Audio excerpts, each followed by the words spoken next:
Dice de la siguiente manera: cuando Jesús entró de nuevo en Capernaum, varios días después se oyó que estaba en casa. Esa palabra me llama la atención porque hay varios puntos, gracias. Hay varios puntos muy importantes. Dice que Jesús entró de nuevo, ¿a dónde? A Capernaum. Y dice que varios días después se oyó o se escuchó que estaba en casa. Significa que Jesús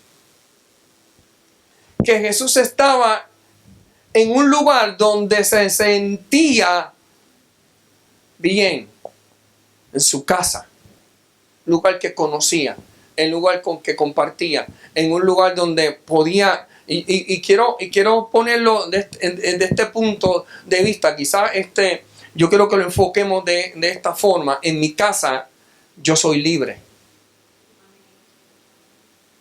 O sea, yo quiero que lo veamos de este punto de vista. En mi casa yo puedo pasearme como yo quiera, en mi casa.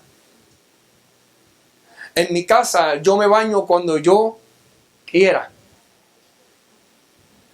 En mi casa yo puedo ir a la nevera y puedo abrir la nevera y comer de lo que yo quiera. ¿Me está entendiendo? En mi casa, si me da dolor de estómago, puedo ir al baño y hacer la necesidad que yo quiera, porque estoy en mi casa. En mi casa yo me puedo sentar en el mueble que yo quiera. En mi casa yo me puedo acostar a la hora que yo quiera, porque estoy en mi casa. ¿Estoy en qué? En libertad. Y entonces Jesús Jesús estaba ¿dónde? En su casa, donde podía caminar, donde podía hablar, donde podía compartir en libertad. Y entonces lo primero que el Señor me enseña dentro de este principio que quiero hablarle de servidores o de intercesores del reino, es que si usted pertenece a un reino, usted se tiene que sentir ¿en qué? En su casa.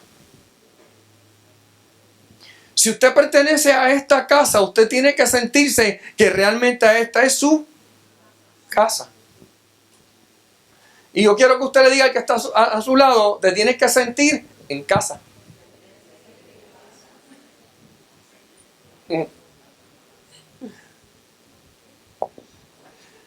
Se tiene que sentir cómodo. Se tiene que sentir en un lugar que usted puede hablar. En un lugar donde usted pueda amar y donde usted pueda sentirse amado. No en un lugar donde usted se sienta en una cárcel, porque esto no es cárcel. Un lugar donde usted pueda platicar, en un lugar donde usted pueda compartir, en un lugar donde usted pueda decir sus sueños y que nadie le castre sus sueños. ¿Sabe lo que me llama la atención? Me llama la atención el gran diseño que tenemos en la parte de atrás donde yo estoy. Yo estoy predicándole a ustedes. En la parte de atrás mía hay un gran diseño. Hay un gran diseño.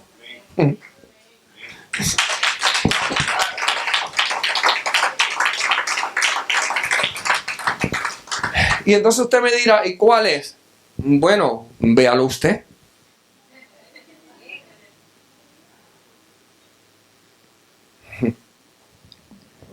Píntelo. Imagíneselo. ¿Qué usted se imagina? ¿Qué usted ve? ¿Qué usted ve? Tú puedes ver una cascada. Aquel puede ver agua. Aquel puede ver árboles. Siga viéndolos. Siga viéndolo. Eso está en sus sueños. Siéntase que está en casa. ¿Sabe lo que ocurre cuando Jesús llegó a la casa? Que la gente entonces comenzó a escuchar que Jesús se encontraba allí. Y dice que la casa se llenó.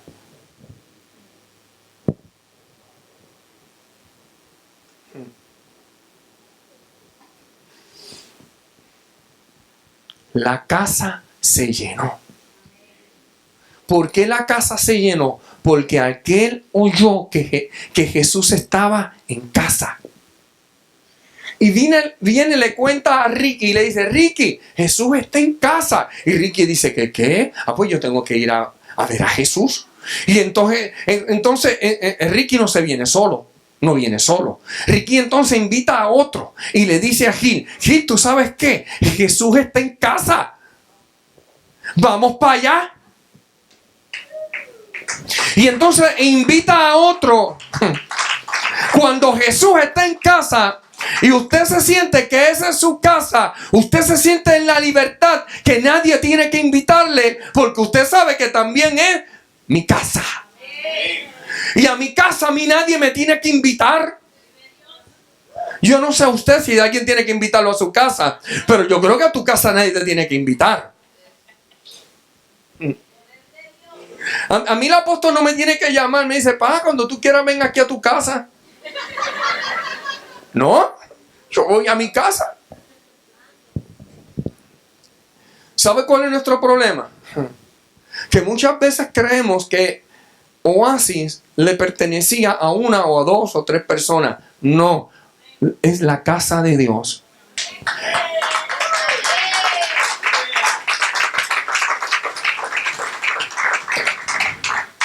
Y es tu casa.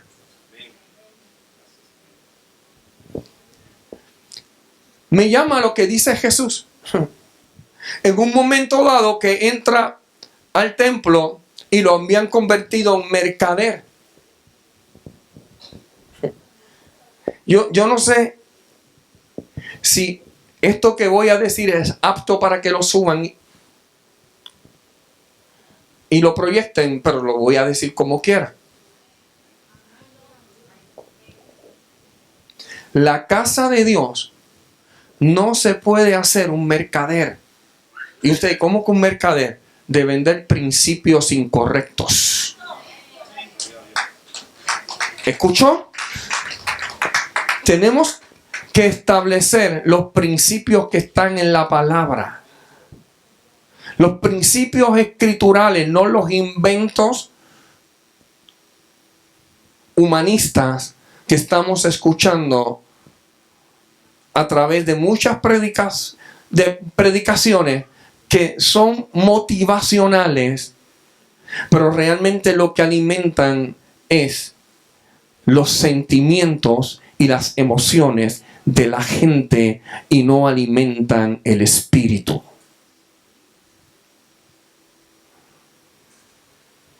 ¿Qué me mueve? ¿Un sentimiento y no emoción? ¿O me mueve el espíritu? La palabra dice, no andéis conforme a la carne, sino andéis conforme al espíritu. Y muchas veces creemos que el andar en la carne es andar en adulterio, en fornicación. No. Andar en la carne es andar conforme a mis sentimientos y mis emociones, aunque no tenga que ver nada con adulterio, robo, pecado de muerte. No. Cuando yo vivo conforme y a mí me mueven mis sentimientos, tú no sabes lo que me hicieron. Eso me estoy dejando llevar por un sentimiento. Samuel me miró mal.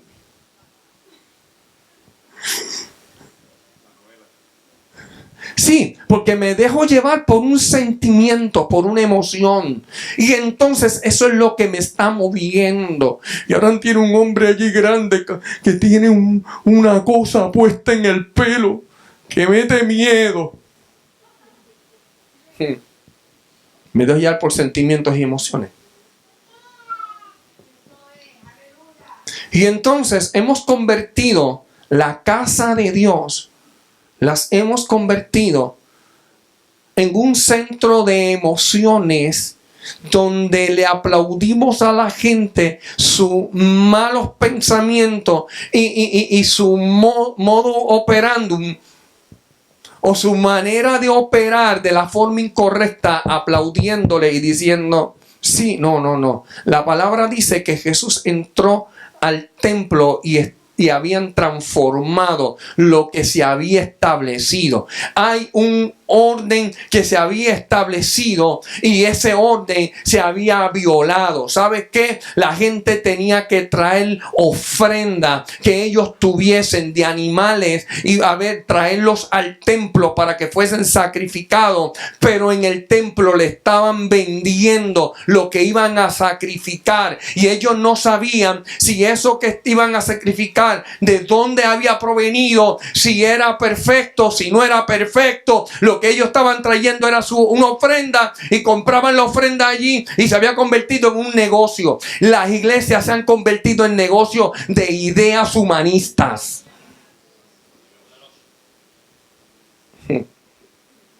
Y hablamos de un reino, pero ¿de qué reino estamos hablando?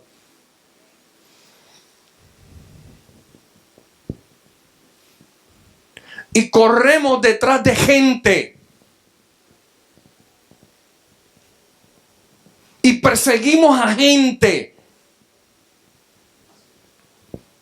Ayer hubo una manifestación aquí, yo estaba afuera. Junior y yo estábamos allá afuera y aquí, y lo que se sentía era una presencia brutal, y nosotros con una paz tan brutal allí que a veces casi hasta nos quedamos dormidos, ¿verdad, Junior? Los que estaban vigilando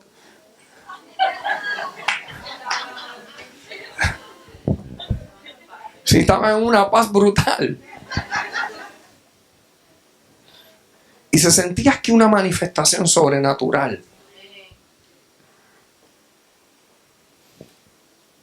Pregunto, ¿lo que pasó ayer se lo contó a alguien? ¿O lo guardaste como un secreto? Cuando Jesús estaba allí en su casa, la gente le dijo al otro: Jesús está en la casa.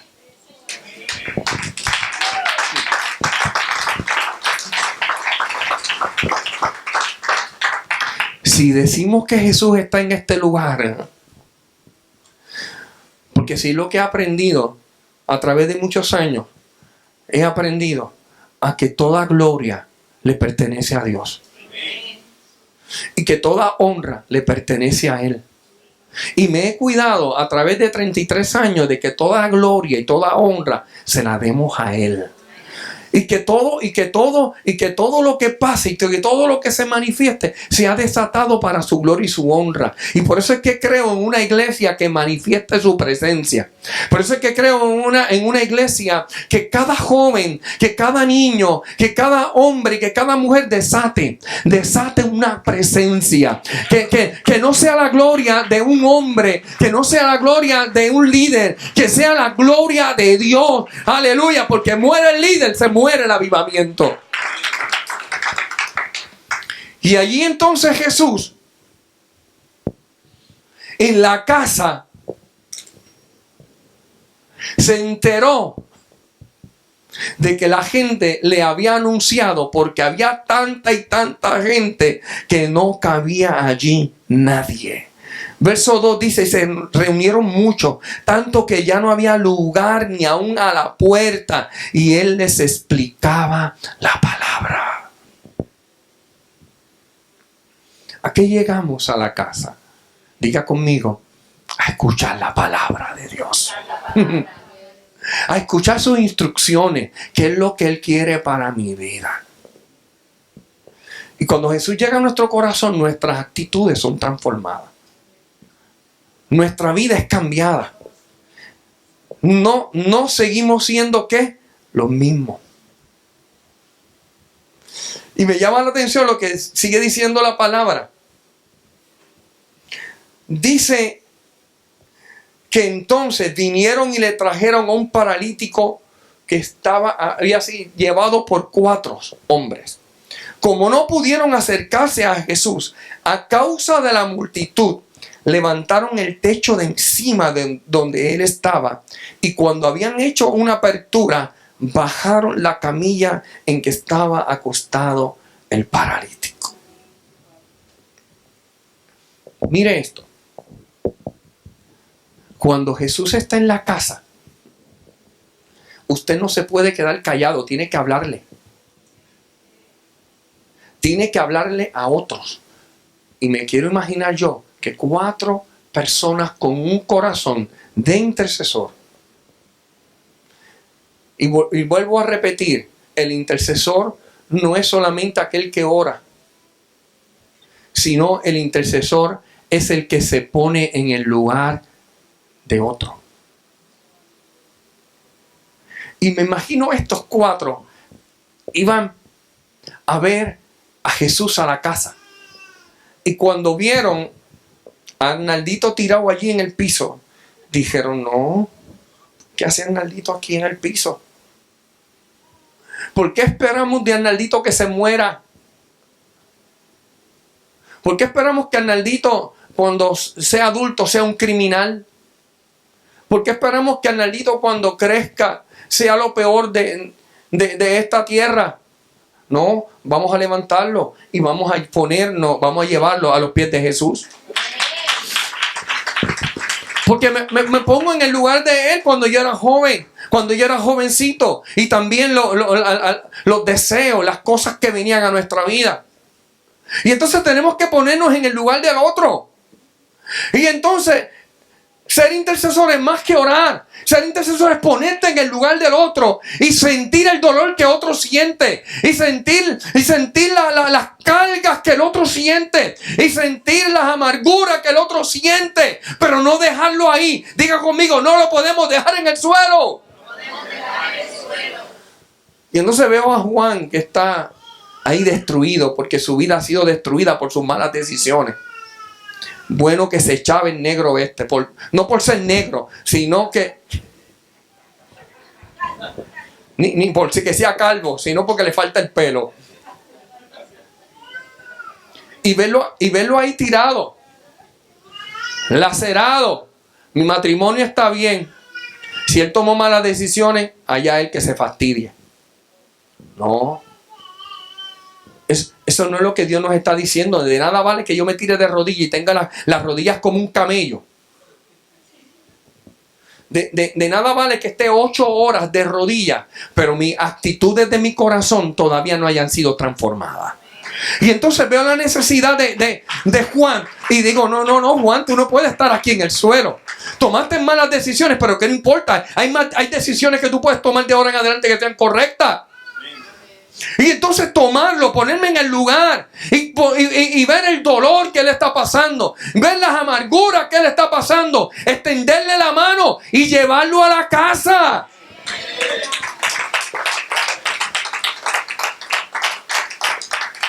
Diga conmigo, porque el primer principio que vemos en el corazón de un servidor o del corazón de alguien que tiene el deseo de ser un intercesor es que tiene que tener un espíritu de unidad. Tiene que sentir el sentido de unidad, de unirse. Y entonces veo a aquel que está angustiado, desesperado. Me tengo que unir a él. Y si veo que no puedo solo con él, voy y busco 3 más. Yo me imagino que aquel trató de cargar a Juan, pero no podía. Y buscó a 3. Y lo levantaron. Porque diga conmigo, porque el intercesor tiene que tener un sentido, un principio de unidad. No, sus palabras no pueden hablar para dividir. En sus palabras no puede hablar para traer contienda. En sus palabras no puede manifestarse para traer rencor, para traer dolor o añadir dolor. La Biblia dice que somos pacificadores. Pero para que yo tenga un sentido de ser una persona pasiva o pacífica y tocar el corazón de Melanie en el de Coralie para traerle amor a ella, yo tengo que ser un pacificador. Yo no puedo añadirle leña al fuego. La Biblia habla y dice Jesús, bienaventurados los pacificadores. Así es que el primer principio que estamos viendo es que tenemos que tener un sentido de unidad. de unidad, unirnos. Y yo me imagino que aquellos hombres dijeron, la bendición que hay allí en la casa, que Jesús está soltando, no es solo para mí, sino también es para Él. ¿Sabe qué? Lo que Jesús está haciendo aquí en Oasis y va a hacer en Oasis no es solo para ti, es para tu vecino también. Es para tu compañero de la universidad. Es para tu compañero de trabajo. Es para tu papá. Es para tu mamá. Es para tu esposo, para tu esposa. Para tus hijos. Es para tus familiares. Y solamente ellos podrán recibirlo si alguien va y le da buenas noticias. Si alguien va y le dice, ¿sabes qué? Hay una palabra, hay una bendición en la casa para ti. Ahora, pero para eso, diga conmigo, para eso yo tengo que tener actitudes buenas, actitudes positivas. Mire esto. Ellos vieron al paralítico y dijeron, ¿sabes qué? Hay alguien que te puede quitar tu parálisis. Hay alguien que te puede calmar tu depresión. Hay alguien que puede sanarte de la angustia. Hay alguien que puede sanarte de tu enfermedad. Hay alguien que puede sanar tu corazón. Hay alguien que puede limpiar la ceguera que tú tienes y puede abrir tus ojos. Hay alguien que puede abrir tus oídos para que comiences a escuchar. Hay alguien que puede sanar esa desconfianza y que nuevamente puedas confiar. Tenemos que comenzar a hablar positivo. Tenemos que cambiar nuestra forma de hablar. Y como intercesores, tengo que ponerme en el lugar del otro y decir, esta persona, lo que ha escuchado es todo negativo. Todo negativo. No puedes. Tú no puedes. Alguien tiene que hablarle positivo. Alguien tiene que cambiar la forma de hablar. ¿Sabe por qué? Porque hablamos positivo. No hablamos positivo porque si tú hablas positivo, las cosas positivas te van a seguir. ¿Te has escuchado eso? Qué bonito soy, qué bonito soy, qué bonito soy, qué bonito soy. Estoy levantando mi autoestima, qué bonito soy bonito, soy lindo. Enfermándome, sanándome. Imposible. Tratando de alimentar mi ego, creo que estoy sanando mi autovalía. Incorrecto. Y vuelvo y repito un refrán que lo dije los otros días, porque el mono, aunque se vista de seda, mono se queda. No es cambiar nuestro físico, no es ir y estirarnos los pellejos y que vean ahora un circulito aquí. ¡Ay, qué lindo! Te quedó rotito eso. Ese es el ombligo. Sí, sí ha estirado tanto.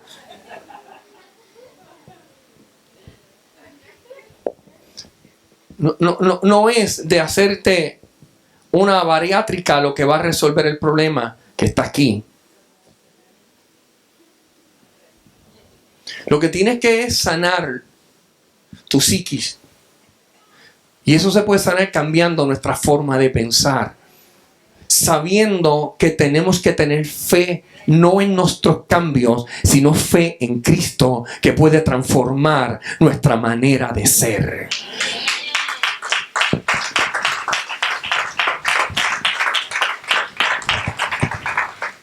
Porque el problema que hoy estamos escuchando es de cambiar nuestra conciencia, de cambiar nuestra forma de pensar, pero sin Cristo. Ahí es el error. Humanismo. Que podemos cambiar cuando yo estoy viendo las cosas de la forma diferente con pensamiento positivo. No. Si Jehová no edifica la casa, en vano trabajan los que la edifican. Y cuando está hablando de la casa, está hablando de nuestra casa, de nuestra mente, de nuestro interior. Si Él no edifica tus pensamientos, por más positivo que tú hables, por mejor que trates, aleluya, a tu esposo, si Jehová no está en el asunto, de nada vale. ¿Por qué? Porque tengo que tener fe, tengo que tener mi fe puesta en algo o en alguien. Y que lamentablemente que la fe, mucha gente la tiene puesta en las cosas físicas, diciendo si yo rebajo voy a tener éxito. Se pone esquelético y todavía se sigue viendo gordo o gorda, porque el problema está aquí. Diga conmigo, cuando tenemos actitud positiva, es porque nos hemos enamorado de la palabra y la palabra nos lleva a tener fe en Cristo. Y entonces, diga conmigo, para que pueda ocurrir un cambio, yo tengo que tener fe en alguien y ese alguien se llama Jesucristo.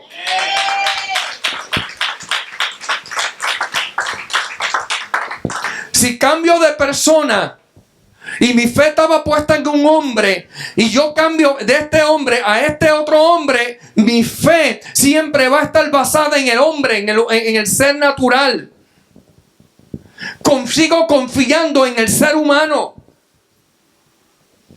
Pero cuando yo tengo un pensamiento positivo, porque ha sido transformada mi forma de pensar por la palabra, es porque tengo que tener fe en alguien. Y esa fe tiene que estar puesta en Jesús. Mire lo que ocurre. Estos 4 personas entienden que Jesús está en la casa. Entienden que aquel hombre paralítico tiene una necesidad, una parálisis. Ellos entienden que no camina. Y ellos entonces dicen, ¿sabe qué? Vamos a llevarlo a la casa. Pero no a cualquier casa. Porque había muchas casas que estaban vacías. Había muchas casas donde no había mucha gente. Y ellos decidieron llevarla a la casa donde había mucha gente. Si había muchas casas vacías, ¿por qué no lo llevaron a la casa vacía? Porque el problema no es llevarlo a la casa. Ahí no es donde se resuelve el problema. El problema no es llevarlo a una religión. ¿Me está entendiendo? El problema no es que tú tengas una religión. El problema es que tú tengas a Jesús. Y ellos decidieron llevarlo a la casa donde se encontraba Jesús, pero esa casa estaba llena. Las puertas, había mucha gente, que para el paralítico eran impedimento, porque cada persona que estaba allí estaba pensando en su necesidad. El problema de esto es lo siguiente. Hoy estamos aquí. Pero ¿en qué estamos pensando? En nuestra necesidad. En lo que nos hicieron. En lo que dejaron de hacernos. O estamos pensando aquí, voy a tomar las herramientas porque yo tengo unos compañeros de trabajo que necesitan esta palabra. Y le voy a soltar esta palabra como carnada para llevarlo a los pies de Jesucristo. Se congreguen en Oasis o se congreguen en la Patagonia, pero el asunto es que siempre que estén en Cristo, que estén en Cristo, que se enamoren de Cristo, que busquen de Cristo. Aleluya.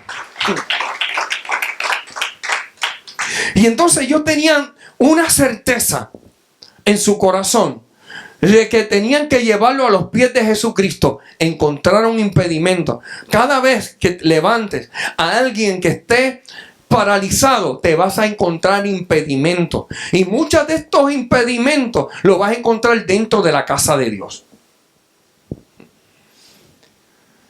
Se le hacía difícil a estos 4 hombres llevarlo porque cada persona pensaba en su problema. Y cuando le dijeron, permíteme pasar al paralítico, no, es que yo tengo aquí mi necesidad. Tú no conoces mi necesidad. Pero no es por la mía, yo estoy por la necesidad de esta persona. Porque el intercesor, vuelvo y repito, no piensa en sí, piensa en la necesidad de otro. Y entonces dice, pero es que yo tengo que llevarlo a los pies de Jesús. Pero es que yo llegué primero. Porque ustedes no madrugaron.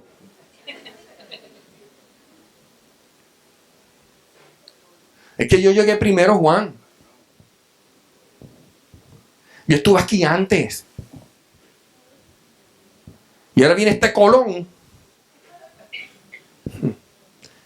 Porque la mentalidad del reino tiene que ser transformada. Es darle paso a otro. Es decirle, toma, siéntate. Toma mi lugar. Pero hacemos como en la guagua pública. Está atestada de gente. Y se para una ancianita. Y le dice, mirando a un hombre que estaba sentado, y le dice, parece aquí no hay hombres. Y el hombre le dice, aquí hay hombre, lo que no hay es asiento.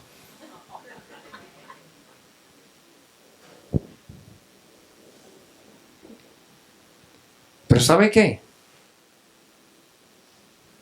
Había un asiento ocupado por un hombre que podía cederle a otro el espacio.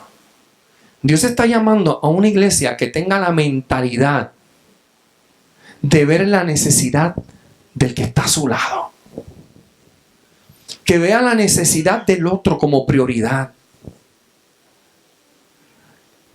Que nuestro corazón sea el de servir. Y por eso nos ponemos en la posición del otro. Y estos 4 hombres se pusieron en el sitial de aquel hombre y dijeron, ok, nosotros decidimos traer a los pies de Jesús a este hombre. Y este hombre tiene una necesidad.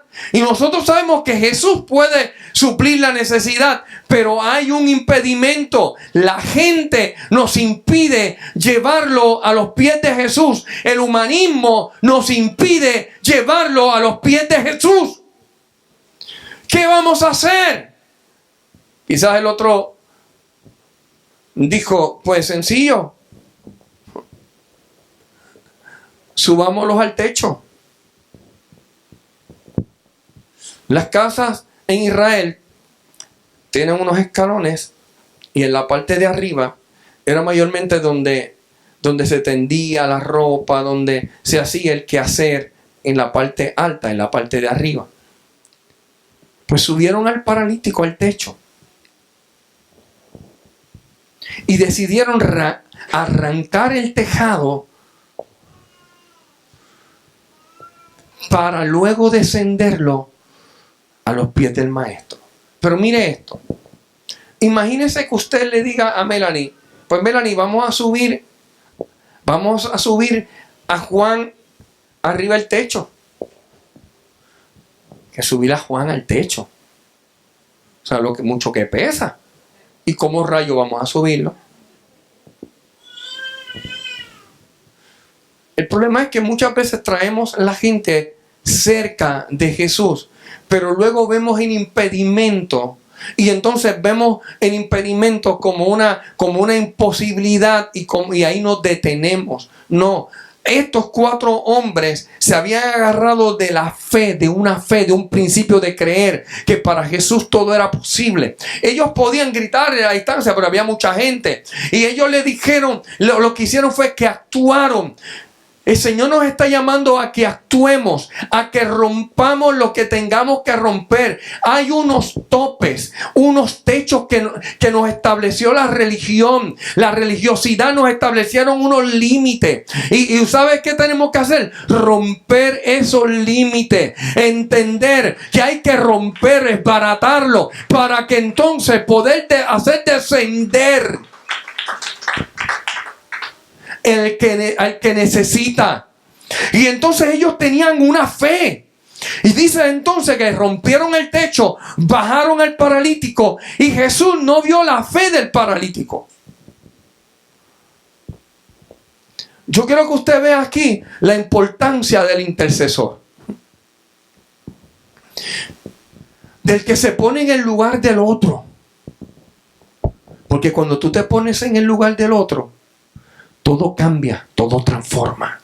Cuando tú te pones en el lugar de tu papá, cuando tú te pones en el lugar de tu esposo, de tu esposa, cuando tú ocupas ese sitial, ¿sabes qué? Quizás tu esposo o tu esposa no tiene la fe para que su vida sea transformada. Quizás tu papá o tu mamá o quizás tu vecino, tu tío, qué sé yo, el que te marcó, el que te hirió, no tiene la fe para ser transformado. Pero si tú lo traes a los pies de Jesús, Jesús va a ver tu fe. Y dice que Jesús, viendo la fe de ellos, lo envió a ellos y vio la fe y la confianza que estos 4 hombres tenían en él,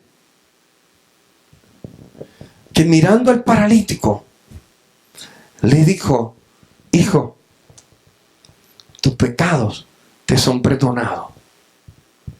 Imagínese que usted traiga a los pies de Jesús a una persona para que Jesús le sane de cáncer.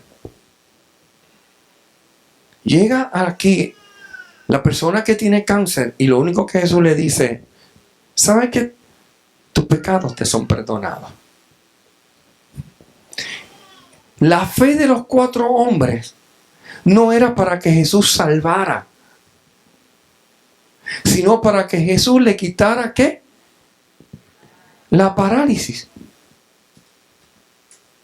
Pero estos 4 hombres estaban gozosos y contentos. Y cuando Jesús le da la palabra, los que se quejan no son los 4 hombres que confiaban en Jesús. Los que se quejan son los que le rodeaban a Jesús, que estaban allí estorbando, impidiendo los milagros. La mentalidad religiosa fariseísta, que estaban en primero, que habían llegado primero, que habían llegado allí y ocupado los primeros asientos, que estaban en el mejor sitial, pero su mente no estaba allí porque creían en Jesús, sino su mentalidad era de estar allí a ver en qué fallaba Jesús. ¿Cuáles eran los errores que Jesús cometía? ¿En qué puedo señalarle? ¿En qué puedo acusarle? ¿En qué puedo hablar mal de él? Y dice que comenzaron a pensar: ¿quién diantre es este? A los boricuas. ¿Quién rayo es este que puede perdonar pecado? ¿Quién se cree que él es para perdonar pecados? Y Jesús, entonces, ya no viendo la fe de ellos, sino viendo la incredulidad de aquellos, entonces le dijo al paralítico: para que veas que el Hijo del Hombre tiene autoridad para perdonar pecados, ¿qué es más fácil decir? A este paralítico: tus pecados te son perdonados, o toma tu lecho y anda. ¿Qué es más fácil? ¿Qué es más fácil? ¿Qué era más fácil? ¿Decirle a aquel hombre: tus pecados te son perdonados? ¿O decirle que se levantara y caminara?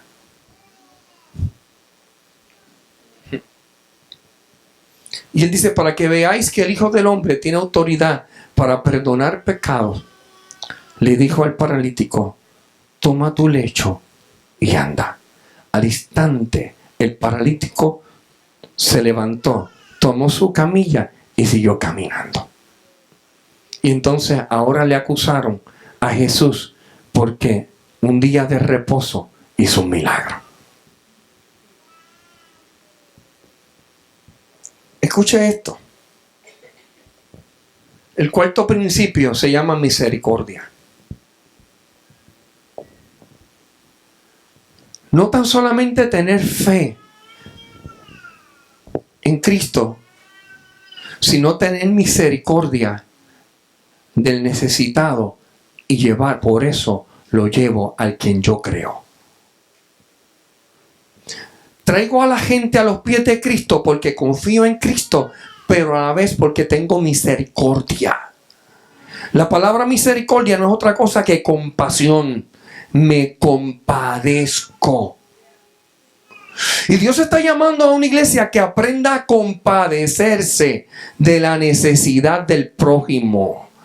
Que comience a sentir el dolor del prójimo.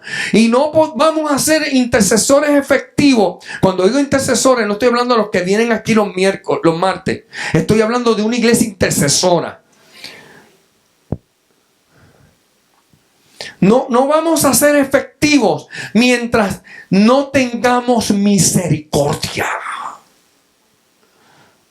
Que nos compadezcamos. Aquellos religiosos no se compadecieron. Aquel hombre tenía un problema. Aquel hombre tenía unas cargas de pecado. Aquel hombre se sentía mal. Aquel hombre se sentía incómodo. Aquel hombre no se sentía ser feliz. ¿Sabe que hay gente que nos rodea, que están paralizados, que están detenidos, porque alguien les marcó, porque alguien les laceró? Quizás fue papá, quizás fue mamá, quizás fue un compañero de trabajo, quizás fue el esposo, quizás fue la esposa. Alguien le robó los sueños, les marcó, los hirió. Y necesita que alguien se compadezca de él. Que alguien se ponga en el lugar y le diga: para tu vida hay solución. Pero aquellos hombres religiosos, ¿quién es este? Y aquellos 4 hombres con misericordia. Mi pregunta es la siguiente.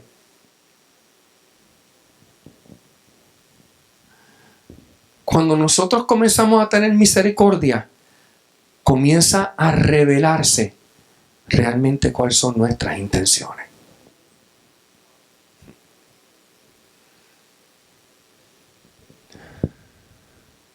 Dime de qué te jactas y te diré de qué careces.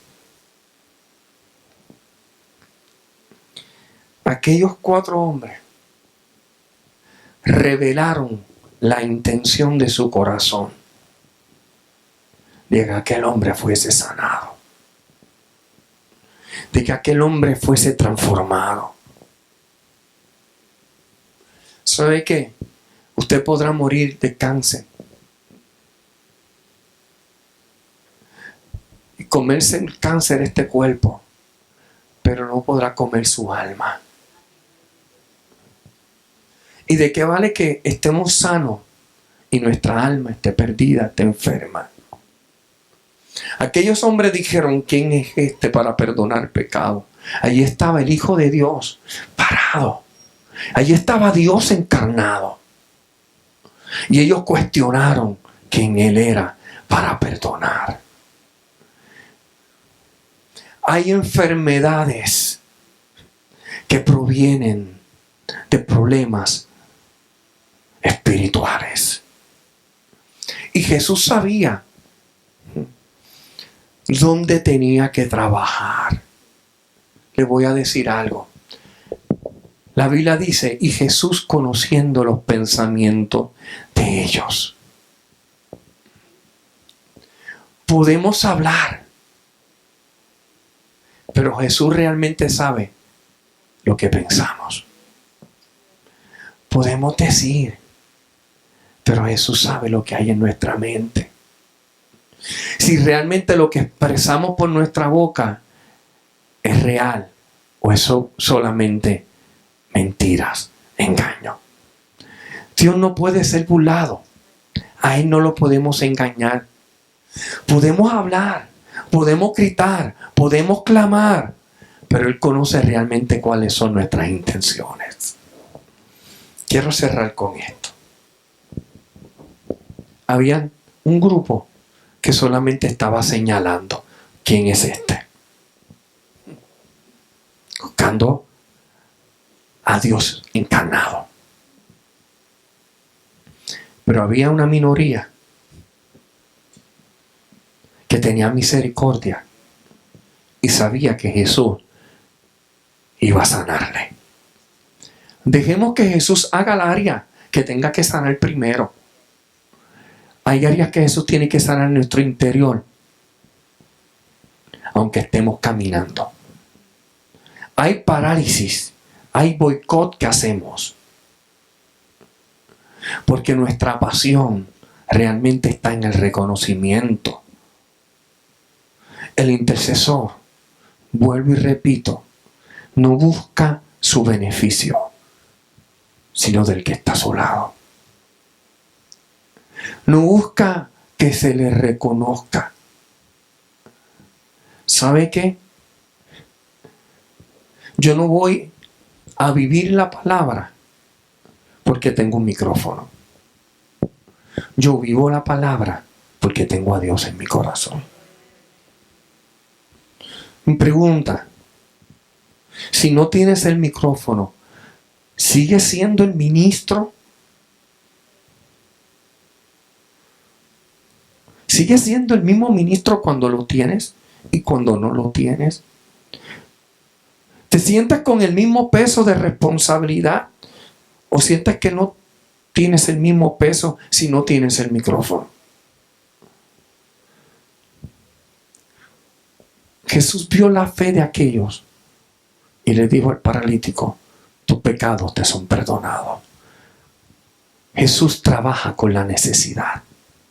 Jesús trabaja con tu problema. Quizás el problema que de la apariencia, de ser el ministro, de ser el servidor, de ser el apóstol. Y Jesús te dice, me dice, no. Tu problema está en el corazón. Y yo te quiero cambiar. Yo te quiero transformar.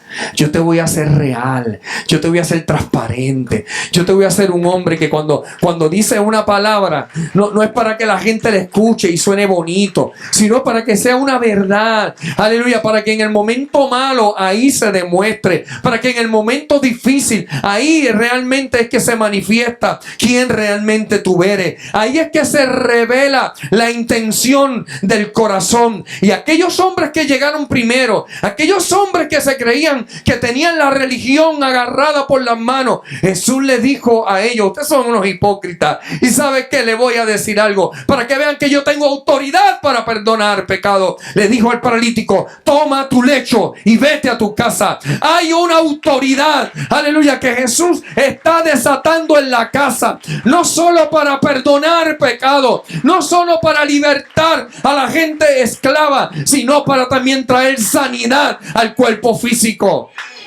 Espíritu, alma y cuerpo. Diga conmigo: espíritu, alma y cuerpo. Intercesores, aleluya, que se ponen en el lugar del otro, que miran la necesidad del otro primero antes que poner la necesidad propia. Quiero concluir con esto.